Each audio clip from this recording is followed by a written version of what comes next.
Police have this morning closed in on anti-mandate protesters at Parliament, and we'll have more on that shortly. But first, let's talk COVID. Testing backlogs, hospitals at capacity, and isolation rules grinding businesses to a halt. We're not even at the peak of Omicron yet. So are we really prepared? Were we really prepared for the full force of the Omicron wave? Joining us now is the COVID Response Minister, Chris Hipkins. Good morning. Good morning. Let's start. Do you know what's happening outside Parliament? Well, I get a bit of a ringside seat here for the view from my office, and there's a lot of police out there this morning. So all strength to them. They've got a really difficult job. You haven't heard anything about a briefing from police or anything?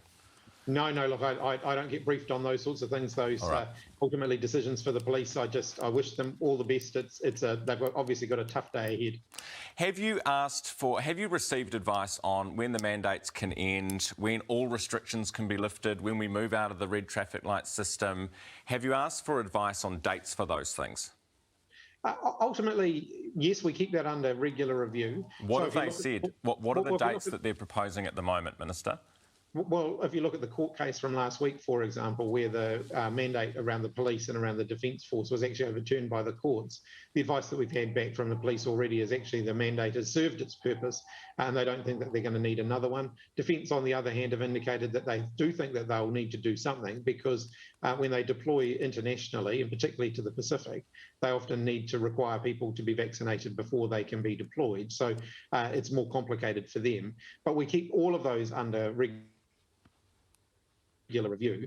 And the ultimate advice, though, is that once we get over this current peak, so we're currently heading towards a peak, we don't know when we'll hit the top of that peak. Once we get over this current peak and start to come down the other side, then actually some of those, again, we can look at all of our restrictions, including the vaccine mandates. Okay. And some of those things can start to change. So at the moment, you're saying the police are fine to lift the mandate, so those officers will be back at work soon. That's your understanding? Look, ultimately, I'm not dictating to the police exactly what they do.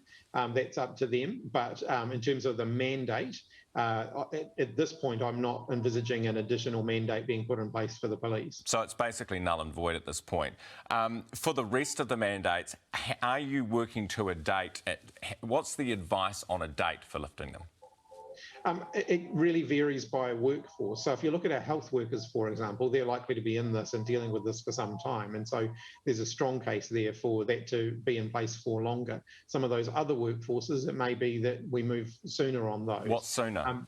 But ultimately, that's going to be dictated by the public health considerations, by making sure that we're dealing with COVID-19, not by what's happening out the front here today. Totally, but what's sooner? What do the advice that you're getting, what does sooner mean? Does that mean in 3 weeks, starting from 3 weeks, or does that mean 1 month? One of the challenges that we're grappling with, of course, is that we don't, the peak that we're dealing with and that we're, currently climbing towards, we don't know what that peak is going to be. We don't know how long that's going to last. And if you look at international experience, some countries peaked quite quickly and then came down from their peak quite quickly. Others, stayed up at quite a high level for a more sustained period of time. We don't know which of those categories we're going to be in. No, but you're getting modelling and you're getting dates, so why not just tell us what the model dates are? They are guesses as much as anything else. What are they, Minister? But the range in them is anything from a couple of weeks to a couple of months. So it just wouldn't be meaningful. Okay, so what, starting in, say, 3 weeks and then possibly a couple of months after that? Could be. Okay. All right. I want to talk about the testing. We had Dr Bloomfield come out yesterday and apologise for basically misleading the public. And as a result of misleading the public, people went to get tested and many of those people actually never got their tests checked, so they were waiting in vain. Do you apologise? Do you echo that apology this morning?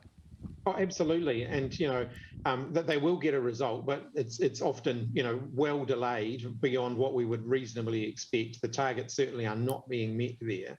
We've switched up the system now, so people are getting rapid antigen tests. They're getting a result within 15 minutes of doing the test.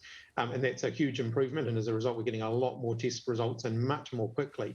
But it's clear that the capacity that we were told was there in terms of the daily processing for unpooled samples, and there's a difference between pooled samples and unpooled samples. Yeah. It wasn't as high as it should have been, and it certainly wasn't as high as we were told it was. Yeah. So you've apologised for that this morning, because obviously you guys were putting out press releases saying the same thing. You've apologised for that this morning. Are you going to ask more questions next time Dr Bloomfield tells you something? Well, I mean, this was pretty rigorously tested as well, including we had an independent technical advisory group have a look at our testing capacity a wee while back as well, and also give us advice on that. So, in terms of us asking questions, it hasn't been an absence of questions. It's clear that the answers to those questions didn't turn out to be accurate enough. And so, yes, that prompts a range of additional questions that, of course, we'll get into. But the main focus at this point is on two things: making sure that people can get tested, and rapid antigen tests are going to be the main source of that for the foreseeable future, and then making sure that the backlog that is there gets cleared as quickly as it can.